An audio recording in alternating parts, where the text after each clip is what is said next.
সংস্কার, ফ্যাসিস্টদের বিচার ও সঠিক নির্বাচন পদ্ধতি। জাতির প্রত্যাশা অনুযায়ী এই তিনটি ম্যান্ডেটরি দাবি পূরণ হলেই আগামী রোজার আগে নির্বাচন হতে পারে বলে মনে করেন বাংলাদেশ জামায়াতে ইসলামীর আমির শফিকুর রহমান।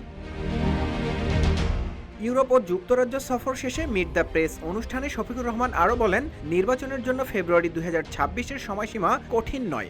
এই সময়ের আগে বা পরে নির্বাচন হতে পারে যদি শর্তগুলো পূরণ হয়।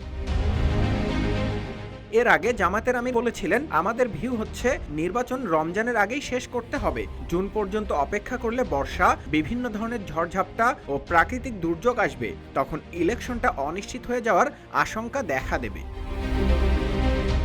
এদিন ইউরোপ ও যুক্তরাজ্য সফর নিয়ে জামায়াতের আমির বলেন, বিদেশিরা জানতে চেয়েছেন যে এই নির্বাচন কখন হবে, কিভাবে হবে। আমরা বলেছি বর্তমান পরিবেশ তিনটি ম্যান্ডেটরি জিনিস দাবি করছে। সংস্কার, ফ্যাসিস্টদের বিচার ও সঠিক নির্বাচন পদ্ধতি, এই তিন দাবি নিয়ে শফিকুর রহমান বলেন, হাজার প্রাণের বিনিময়ে দেশে এই পরিবর্তন এসেছে, তাই অবশ্যই সংস্কার সাধন করতেই হবে। সংস্কারের প্রধান অংশীজন হলো রাজনৈতিক দলগুলো। সুষ্ঠু নির্বাচনের স্বার্থে সংস্কারে সহযোগিতা করতে হবে।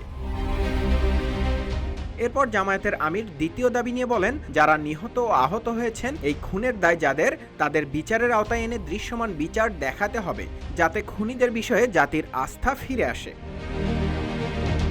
তৃতীয় দাবির বিষয় জানিয়ে শফিকুর রহমান বলেন, এটি হচ্ছে রাজনৈতিক দলগুলোকে পরস্পরকে সম্মান করার পরিবেশ সৃষ্টি করতে হবে।